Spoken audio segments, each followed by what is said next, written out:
জুলাই সনদ বাস্তবায়ন নিয়ে প্রতারণা করছে না বিএনপি, মন্তব্য মির্জা ফখরুলের। গণ অভ্যুত্থান নিয়ে কটূক্তি না মানার হুঁশিয়ারি নাহিদ ইসলামের।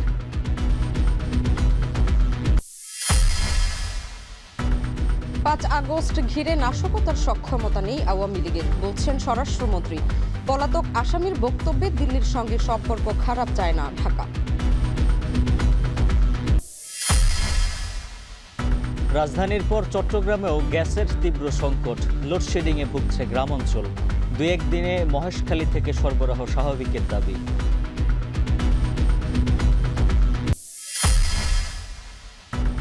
নবায়নযোগ্য জ্বালানির ব্যবহার বাড়াতে প্রধানমন্ত্রীর নির্দেশনা। গুরুত্বপূর্ণ সরকারি ভবনে বসানো হবে সৌর প্যানেল।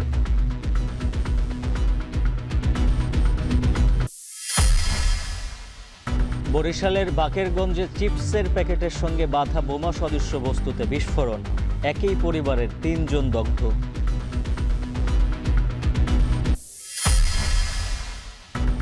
ছাগলকাণ্ডে আলোচিত এনবিআরের মতিউরের বিচার শুরু। অনিয়মের দায়ে গাজীপুরে ভূমি অফিসের ৪ কর্মকর্তা বরখাস্ত।